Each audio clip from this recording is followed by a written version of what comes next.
हरे कृष्णा वर्ष की समस्त एकादशियों का पुण्य फल प्रदान करती है।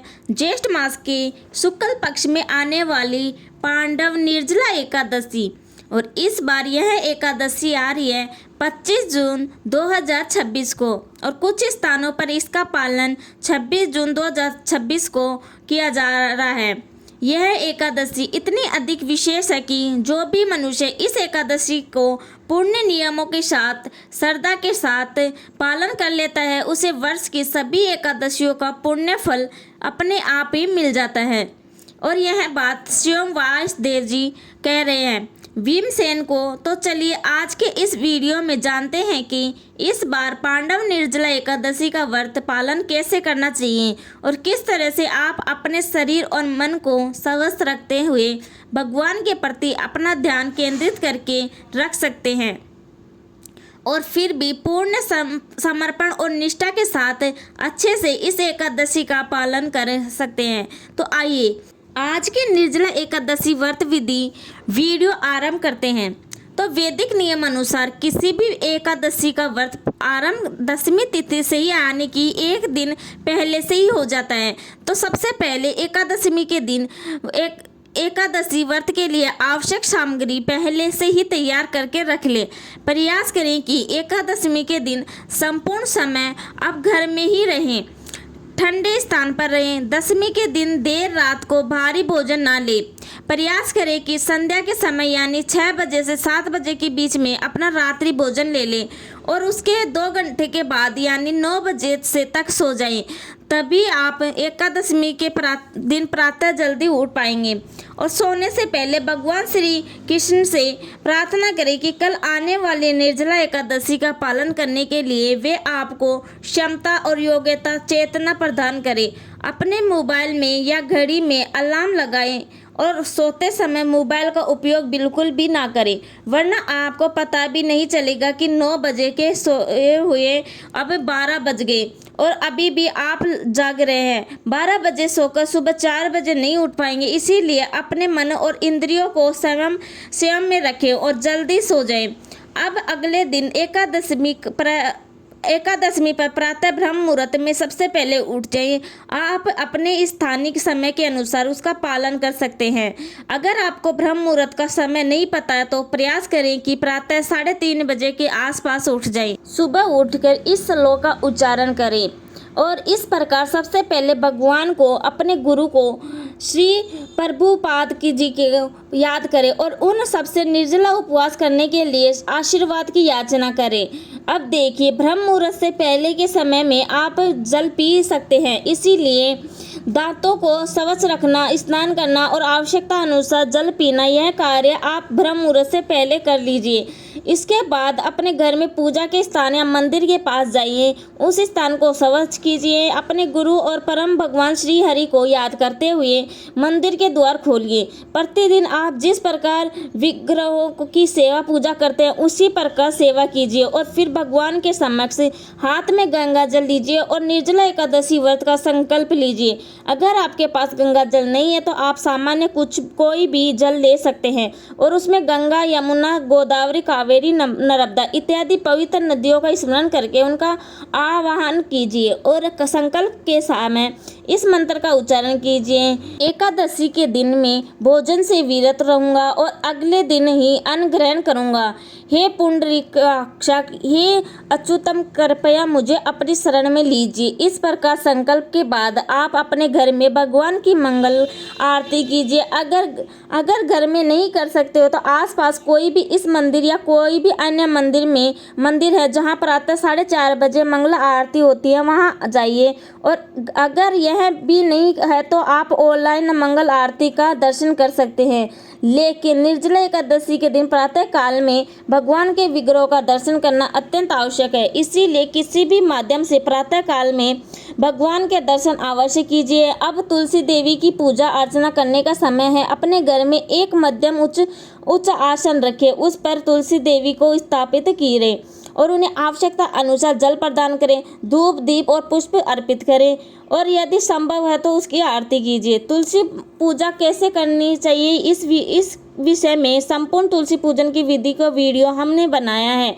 वह भी आप हमारे चैनल पर जाकर या फिर डिस्क्रिप्शन से देख सकते हैं। आरती के समय आपको आचमन के लिए थोड़ा सा जल पीना पड़ेगा तो यह ले सकते हैं, लेकिन यह जल अन्न के एक दाने जितनी बूंद का ही होना चाहिए। अब देखिए, तुलसी देवी की स्थिति सर्वोपरि है, इसीलिए तुलसी देवी को एकादशी में जल ना देने का कोई भी विधान शास्त्रों में नहीं है, इसीलिए आवश्यकता अनुसार उन्हें जल दे सकते हैं। और इस बात का स्पष्टीकरण हम पहले भी कई वीडियो में कर चुके हैं। तुलसी आरती और पूजा करने के बाद उन्हें प्रणाम करते हुए इस मंत्र का उच्चारण कीजिए। इस मंत्र का अर्थ है कि वंदे हे तुलसी देवी, आप भगवान केशव की प्रिय है। हे कृष्ण भक्त हम प्रदान करने वाली सत्यवती देवी, आपको मेरा बारंबार प्रणाम है। इस प्रकार तुलसी देवी को प्रार्थना करती आरती और वंदना करने के बाद अब तुलसी देवी के समक्ष बैठकर माला के ऊपर हरे कृष्ण महामंत्र का जप कीजिए। यानी हरे कृष्ण कृष्ण कृष्ण हरे हरे, हरे राम हरे हरे हरे कृष्ण। निर्जला एकादशी के दिन प्रत्येक मनुष्य को इस महामंत्र की माला पर जाप करना चाहिए, अत्यंत आवश्यक है। इस दिन आप हरे कृष्ण महामंत्र की कम से कम 16, 25, 32, 45 या फिर 64 माला का जप करने का संकल्प लेना चाहिए। एक माला में 108 मनके होते हैं और इस प्रकार हर मनके के ऊपर आप हरे कृष्ण महामंत्र बोलेंगे और ऐसा करते करते हुए 108 बार जाप आप बोल लेंगे, तब एक माला पूरी होगी। और इस प्रकार आप अपनी क्षमता अनुसार और शायद अपनी क्षमता से थोड़ा अधिक प्रयास करके कम से कम 25 या 32 माला कर सकते हैं। इसमें से अधिक माला आपको प्रातः काल में तुलसी देवी के समक्ष बैठकर करनी चाहिए, एक ही आसन पर। लेकिन अगर सभी माला सुबह नहीं कर सकते तो कोई भी बात नहीं, संपूर्ण दिन में जब भी समय मिले उस समय में हरि कृष्ण महामंत्र की इस माला का जप किया जा सकता है। आइए अब देखते हैं भगवान की पूजा या अभिषेक करने की विधि। निर्जला एकादशी के दिन आप भगवान की संपूर्ण विधि से पूजा या अभिषेक कर सकते हैं। यह पूजा आप अपने घर में या मंदिर में या फिर पूजा का स्थान वहाँ कर सकते हैं, या फिर भगवान की स्थापना के लिए एक अच्छा आसन बना सकते हैं। आसन स्थापित करने के लिए एक मध्यम उच्च आसन ले और उस पर सफ़ेद या पीला वस्त्र बिछाएं। यह वस्त्र शुद्ध होना चाहिए, आपके द्वारा पहले उपयोग में लिया हुआ नहीं होना चाहिए। सबसे पहले अपने हाथों को आचमन में शुद्ध करें और उसके बाद आसन के ऊपर आप भगवान श्री विष्णु और देवी लक्ष्मी का चित्र या फिर उसके विग्रह स्थापित कर सकते हैं, या फिर भगवान श्री कृष्ण के चित्र या फिर उसके विग्रह की स्थापना कर सकते हैं। उसके बाद अगर आपके घर विग्रह या लड्डू गोपाल है तो उसका अभिषेक कर सकते हैं। लड्डू गोपाल या भगवान श्री विष्णु का अभिषेक करने के लिए सबसे पहले एक स्वच्छ पात्र ले जो कि रोज के उपयोग ना हो। पंचामृत के लिए अलग अलग पात्रों में दूध, दही, मधु, घी और मीठा पानी रख लीजिए। दूध की मात्रा सबसे अधिक होनी चाहिए और घी की मात्रा सबसे कम होनी चाहिए। फल का रस और गंगाजल मिलाया हुआ स्वच्छ जल भी साथ में रखें। चंदन, तुलसी पत्र, पुष्प, सुगंधित तेल भी रखें। सामग्री इतनी ही ले चढ़ना अमृत बर्बाद ना हो। उसके बाद एक मध्यम ऊंचाई वाले आसन पर अभिषेक पात्र रखें और उस पर चंदन से गोलोक मंडल बनाकर तुलसी देवी और पुष्प अर्पित करें। भगवान की विग्रह को स्वच्छ वस्त्र पहनाकर अभिषेक पात्र में स्थापित करें। पहले सुगंधित तेल और चंदन से उसके विग्रह की मालिश करें। उसके बाद दूध, दही, घी, मधु व रस और मीठे जल से अभिषेक करें और अंत में स्वच्छ गंगाजल मिश्रित जल से भगवान के विग्रह को स्नान करवाएं। उसके बाद उन्हें पवित्र और शुद्ध वस्त्र पहनाएं, आभूषण से श्रृंगार करें और उसके बाद भगवान के लिए जो अपने स्वादिष्ट भोग लगाया था वह स्वादिष्ट और सात्विक भोग उसमें तुलसी पत्र रखकर भगवान को अर्पित करें। 15 मिनट बाद भगवान जब भोग स्वीकार कर ले तो उसे हटाकर घी के दीपक से आरती करें, उन्हें पुष्प और धूप अर्पित करें और अंत में भगवान विष्णु की आरती का गान करें। अगर घर में सिर्फ भगवान के चित्र है तो उसके गंगाजल से स्वच्छ कपड़े से साफ करके और फिर उसमें अक्षत, चंदन, पुष्प, दीप इत्यादि से पूजा कर सकते हैं। इस प्रकार आप निर्जला एकादशी के दिन भगवान की पूजा अर्चना भी कर सकते हैं।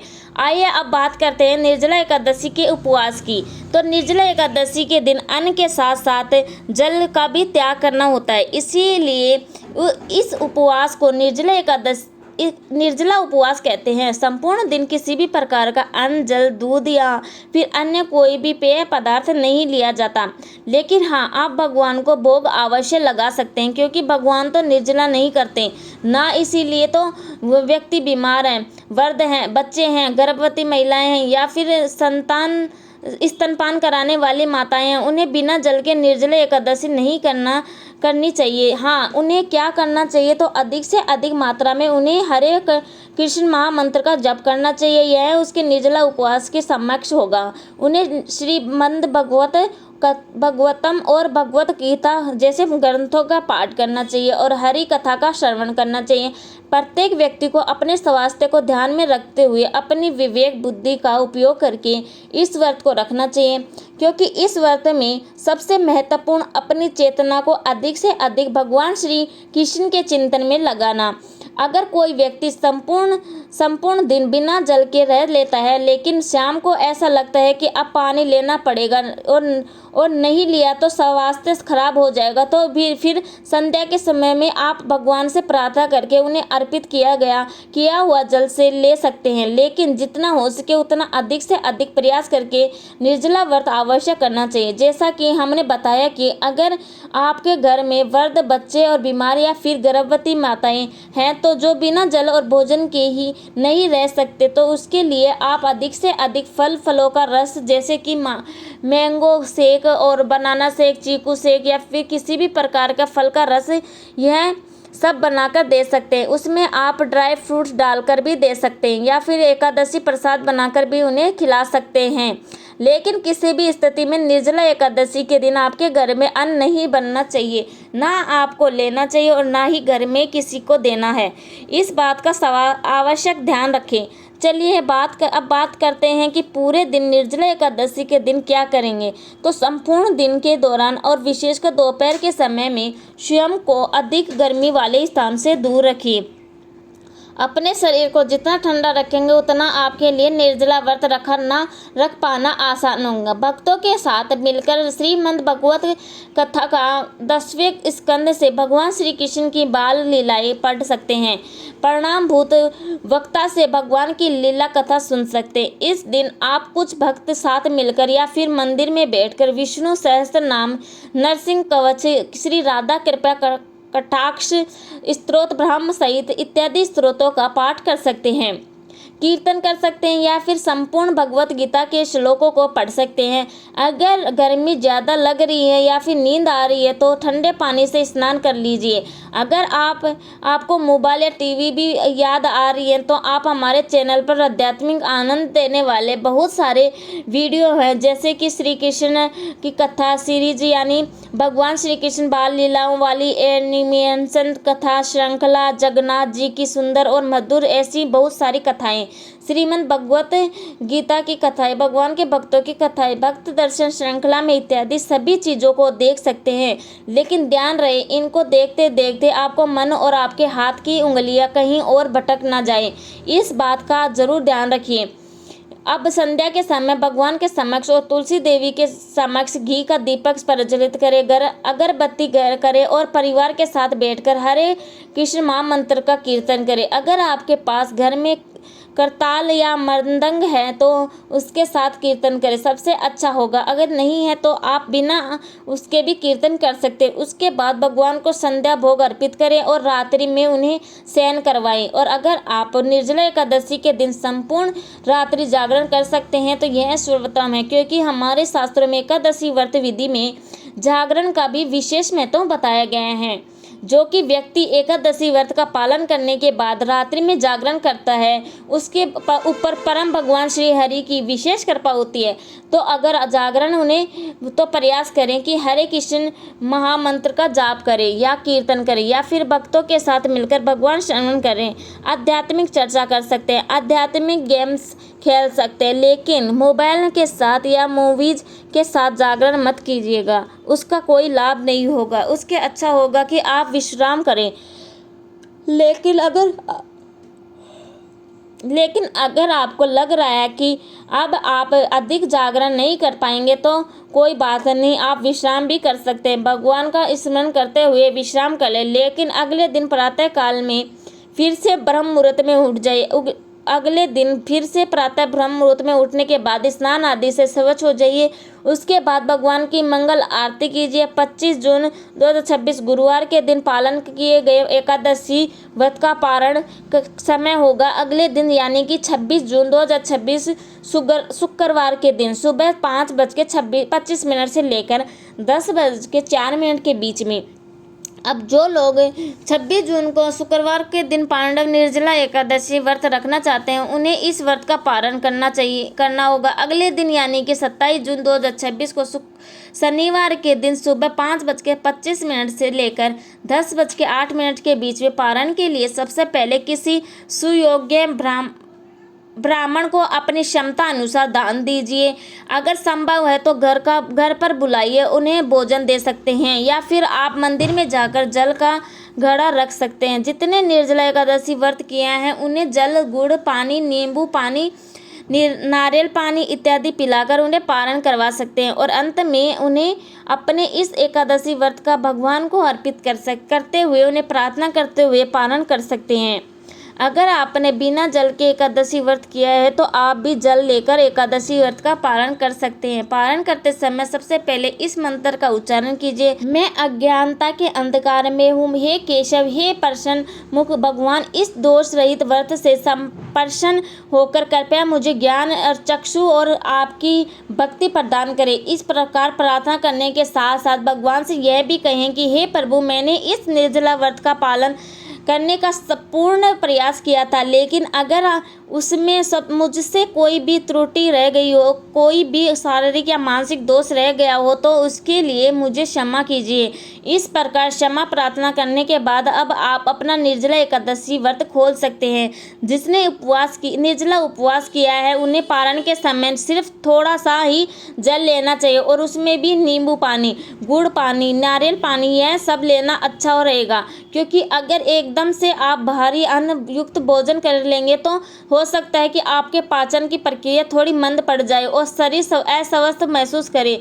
वैसे निर्जला एकादशी का पालन थोड़ा अलग किया जाता है। अगर आप चाहते हैं कि विशेष पालन के ऊपर एक विवृत वीडियो बनाई जाए तो हमें नीचे कमेंट बॉक्स में लिखकर बताइएगी। आपकी अगर इच्छा हुई तो हम निर्जला एकादशी का पालन विशेष रूप से कैसे करना चाहिए जिससे कि आपका स्वास्थ्य भी ठीक रहे और आपका निर्जला एकादशी का संपूर्ण फल भी मिल जाए। इस विषय पर एक विस्तृत जानकारी युक्त वीडियो हम लेकर आएंगे तो आपके लिए बहुत ही उपयोगी और प्रैक्टिकल रहेगा। तो आया है, आप हमें नीचे कमेंट बॉक्स में लिखकर बता सकते हैं। तो यह थी आने वाली पांडव निर्जला एकादशी की संपूर्ण व्रत विधि। हमें आशा है कि आप आज के इस वीडियो को सुनकर लगभग आपके सभी प्रश्नों के उत्तर आपको मिल गए होंगे और अगर कोई भी प्रश्न है तो वही नीचे कमेंट बॉक्स में लिखकर बताइए। और हाँ, याद से आपके अपने चैनल अंजलि कुमावत 7 को सब्सक्राइब करके रख लीजिएगा और नोटिफिकेशन ऑन रखिएगा। निर्जला एकादशी से जुड़ी एक और महत्वपूर्ण जानकारी के साथ बहुत जल्द वीडियो लेकर आएंगे। थैंक यू, धन्यवाद। हरे कृष्णा, राधे राधे।